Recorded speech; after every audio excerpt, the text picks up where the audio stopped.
Welcome back students, कैसे हो आप सब।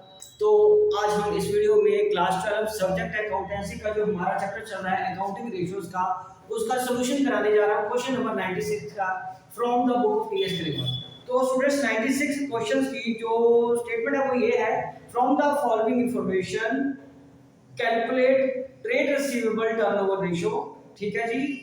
उसमें क्या गिवन है हमारे पास, credit revenue from operation, credit sale जिसको बोलते हैं 8 लाख किया, ओपनिंग ट्रेड रिसीवेबल 1,20,000 किया और क्लोजिंग ट्रेड रिसीवेबल 2 लाख किया। पहले तो ये कैलकुलेट कर रहे हैं, उसके बाद उसने क्या बोला कि state giving reason which of the following would increase, decrease और not change trade receivable turnover ratio. तो ये चार केसेस भी हमें करने हैं। तो स्टूडेंट सबसे पहले हमें ट्रेड रिसीवेबल रेशियो को कैलकुलेट करते हैं।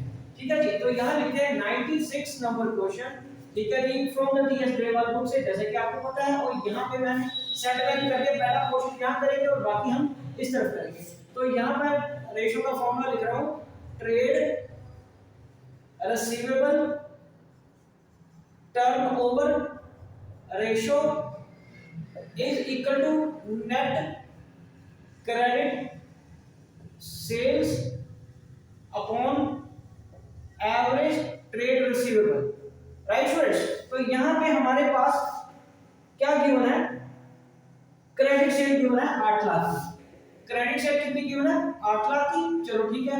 और एवरेज ट्रेड रिसीवेबल के लिए मेरे पास ओपनिंग ट्रेड रिसीवेबल भी है और क्लोजिंग ट्रेड रिसीवेबल भी है।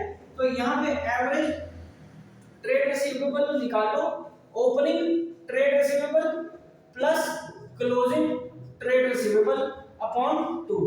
और ओपनिंग कितना है गाइस, ओपनिंग हमारे पास 1,20,000 और क्लोजिंग है 2 लाख का। तो यहां पे मैं फॉर्मूला लगाऊंगा 1,20,000 plus 2 lakh divided by 2 is equal to 3,20,000 divided by 2 is equal to 1,60,000। 1,60,000 हमारे पास यहां पे ये आ जाएगा। ठीक है जी। तो 16,80, ये 4 जीरो से 4 जीरो कट गई और ये 5 से कट जाएगा। तो 5 टाइम हमारा क्या आ गया, आंसर आ गया ट्रेड रिसीवेबल टर्नओवर रेशियो। ठीक है जी। ये शॉर्ट में मैंने लिख दिया। और अब पहले इसके साथ हम आंसर चेक करते हैं, क्या यही आंसर है हमारे पास 5 times. Yes, 5 times is the answer of the trade receivable ratio. अब हमें बताना है कि ये जो नेक्स्ट 4 केसेस हैं उसमें हमने ये किस तरीके से देखना है कि क्या उस पे इंपैक्ट आ रहा है। तो केस नंबर 1, इसमें वो मेरे को क्या कह रहा है, collection from trade receivable. Collection from trade receivable amount कितना बचे, 40,000 का, रुपीज 40,000 का। तो हमारे पास ये रेशियो आई है, हमने इसी को बेस लेना है। तो इसमें मैं ले रहा हूं पहले 8 लाख ये ले रहा हूं। ठीक है जी। और नीचे अभी हमें ओरिजिनल रेशियो क्या थी, 1,60,000 के हिसाब से थी ना। तो ठीक है, 1,60,000 आ गई।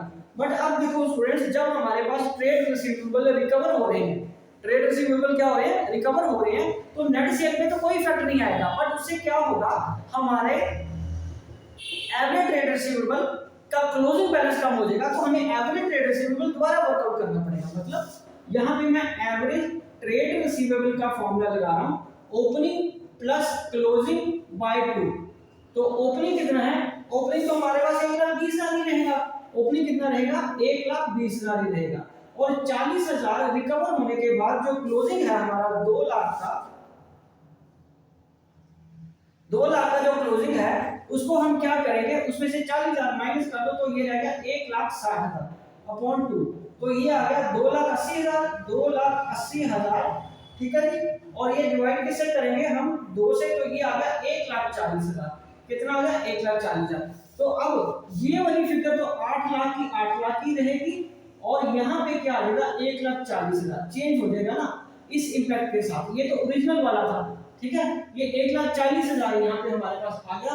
तो अब इसको अगर 80 को 14 से डिवाइड करो कितना आएगा, 80 डिवाइडेड बाय 14। तो 5.71 टाइम्स। तो ये क्या हो जाएगा, हमारा रेशियो इंप्रूव हो जाएगी, मतलब इंक्रीज होगी। तो आंसर में देखो क्या हो रहा है, रेशियो क्या हो रही है, रेशियो इंक्रीज हो रही है। तो ठीक है। अब मैं यहाँ पे आपको इसका रीजन भी लिख देता हूँ। ठीक है जी। तो इसको मिटा दूं मैं। चलो ये हमारा सारा काम हो गया, अब हमें इसकी जरूरत नहीं पड़ेगी। तो अब आप इंग्लिश में रीजन लिखना है वो हमें, ठीक है, उसको अंडरस्टैंड करना पड़ेगा। ये सारा क्वेश्चन मैं यहाँ से आप इरेज कर देता हूं ताकि आपको मैं अच्छी तरीके से रीजन भी साथ के साथ सभी का लिख के दूंगा। तो लिखिए एज, यहां पे आप खुद भी लिख सकते हो, कोई इतना मुश्किल नहीं है। As the collection from trade receivable will not impact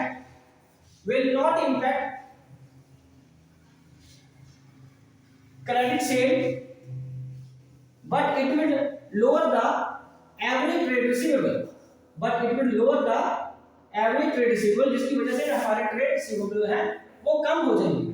okay बच्चे, हमारे trade receivable, average trade receivable क्या होंगे, कम हो जाएंगे, जिसकी वजह से हमारी रेशो इंप्रूव हो जाएगी। ठीक है जी। तो यहाँ पे मैं इसका आपको, आप लिख लिया ना आपने, ये नोट कर लिया सारा। तो अब हम इसका लॉजिक भी मैंने आपको बता दिया है। ओके, तो अब हम इसका रीजन लिखते हैं।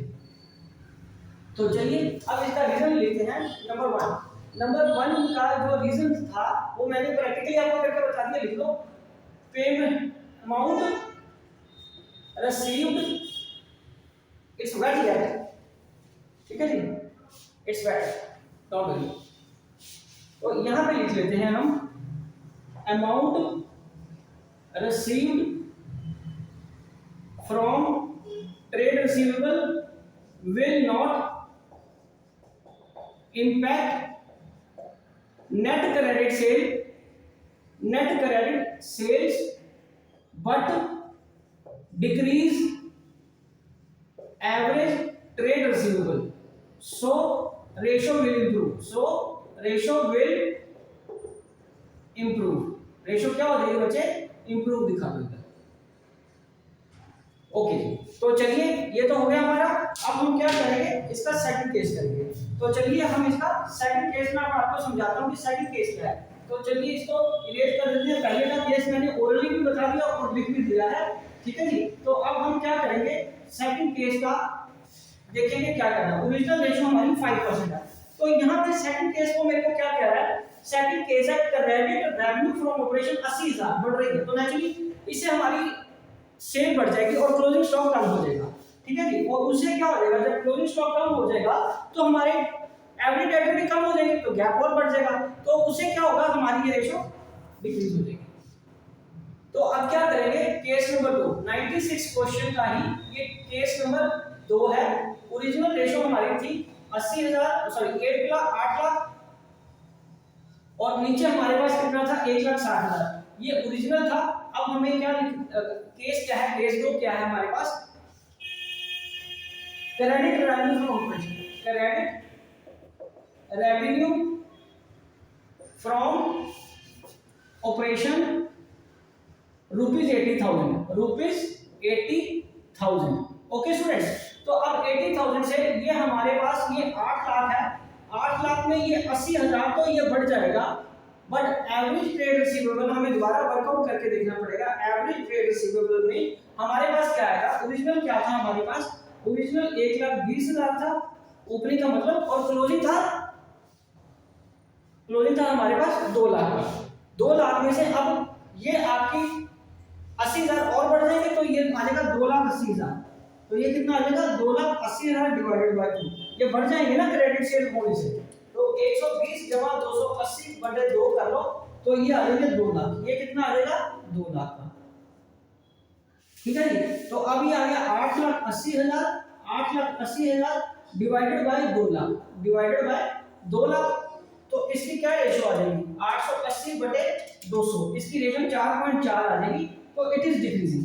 तो ये आ गया हमारा रेशो, न्यू रेशो वर्कआउट हो कितना की 4.2। तो इसमें हम रीजन लिखेंगे, ये इंक्रीज, यहां रीजन में लिख रहा हूं, reason increase in credit sale will increase our average trade receivable also, which will decrease the ratio, जो रेशो को क्या करेगा, डिक्रीज करेगा। ठीक है स्टूडेंट्स, समझ लग गया आपको। चलिए अब हम इसको मिटा देते हैं और मैं आपको केस 3 कराता हूं। तो यहाँ पे ये लिखा रहने देते हैं, ओरिजिनल रेशो तो हमें चाहिए, ठीक है जी। और इसके लिए हमें क्या करना है, ये थर्ड केस को मुझे दोबारा आपको लिखना पड़ेगा सारा, ठीक है, ये आपको समझाने के लिए। ये तो सारी सेकंड की वर्किंग थी, ये किसकी वर्किंग थी, सेकंड की। अब हमें किसकी वर्किंग करनी है, थर्ड की। तो थर्ड केस क्या कह रहा है स्टूडेंट्स, थर्ड केस क्या कह रहा है, शेयर रिटर्न हुआ है। शेयर रिटर्न होने से आपको पता ना क्या होता है, शेयर रिटर्न होने से हमारी क्रेडिट सेल भी कम हो जाएगी, हमारी क्या हो जाएगी, क्रेडिट सेल भी थोड़ी कम हो जाएगी। क्लियर है मुझे? तो चलिए लिखिए मेरे साथ इसका रीजन और इसका साथ अपना लॉजिक भी लगाइए और कैलकुलेट खुद करके देखिए, मैं तो कर ही दूंगा। तो यहाँ से क्या होगा, कितने का कम होगा, केस 3। केस 3 में हमें क्या इंफॉर्मेशन की होना है, केस 3 में वो कह रहा है कि सेल रिटर्न हो रहा है। सेल रिटर्न होने से ये कम हो जाएगा, कितने रुपए का सेल रिटर्न है, 20,000 का। केस 3 में सेल्स रिटर्न कितना हो रहा है, ₹30,000 का। कितने का हो रहा है, ₹30,000 का। तो अब ये क्रेडिट सेल कितनी रह जाएगी, 7,30,000 की। क्रेडिट सेल कितने की रह जाएगी बेटे, 7,30,000 की। ओके जी, क्रेडिट सेल कितने की रहेगी, 7,30,000 की। तो अब हमें आगे क्या करना है, हमें एवरेज ट्रेड रिसीवेबल वर्कआउट करने हैं। हमें क्या करना है students, average trade receivable workout करने हैं। तो एवरेज ट्रेड रिसीवेबल के लिए यहाँ फॉर्मूला लगाएंगे। हमारे पास ओरिजिनल कितना था, बोलो बच्चे, ओरिजिनल था 1,20,000 का, 1,20,000 का। It's still valid. आज बोर्ड पता नहीं क्यों गीला ज्यादा हो गया कपड़ा, the duster is wet, that's why. चलो, average trade receivable is equal to 1,20,000, ठीक है। और क्या है क्लोजिंग में हमारे पास 2 लाख थे ना, 2 लाख में से 20,000 कम हो गए, तो ये कितना रह गया, 1,80,000। तो और ये डिवाइडेड बाय 3 आ जाएगा, तो ये आ जाएगा 3 लाख डिवाइडेड बाय 2 करके कितना आ गया, 1.5 लाख। ये कितना आ गया, 1.5 लाख। तो अब इसको डिवाइड करके देखो, 730 डिवाइडेड बाय 150, 730 डिवाइडेड बाय 150, तो ये 4.86 आ जाएगा। तो रेशो थर्ड केस में क्या हो रही है, थर्ड केस में क्या हो जाएगी रेशो, 780, सॉरी कम हुआ ना, 780 हो गया। 8 लाख में से 30,000 माइनस करा था, हाँ 780 बटे 150, ये आएगा 5.2, ये आएगा 5.2 टाइम्स। ओके, 30,000। तो यहाँ सेल रिटर्न हुआ था, सेल रिटर्न हुआ था 30,000 का, और हमने क्या किया, 30,000 को उसमें से माइनस कर दिया, 30,000 का 20,000 का, 20,000 का, सॉरी 20,000 का। ओके, तो अब रीजन क्या लिखेंगे, रीजन लिखेंगे as the sales return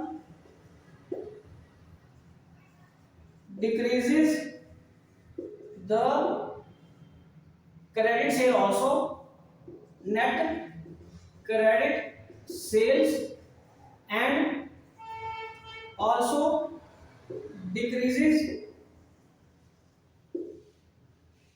average trade receivable.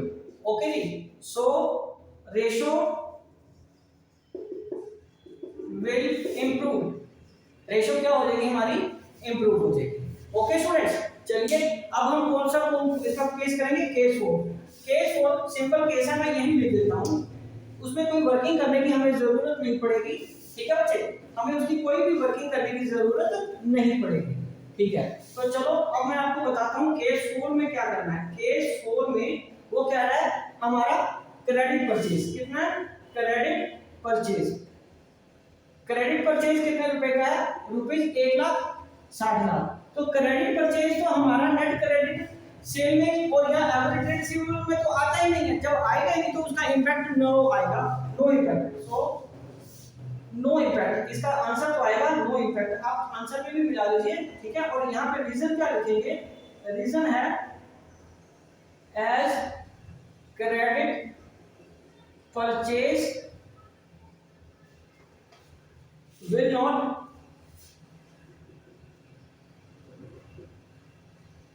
change trade average trade receivable और क्रेडिट सेल, ना ही वो क्रेडिट सेल को प्रभावित करेंगे, तो जिसकी वजह से क्या होगा, नो चेंज आएगा। ओके जी, तो स्टूडेंट्स इसी के साथ ये 96 क्वेश्चन कंप्लीट होता है। आई होप कि आपको अच्छे से समझ आ गया होगा। ये रीजन बेस्ड क्वेश्चन है, इसको कूल माइंड से और आराम से करना होता है। ठीक है जी, नेक्स्ट क्वेश्चन करेंगे हम 97 बट वो अगली वीडियोस में। तो आप मेरी वीडियोस देखते रहिए। ओके जी, डन।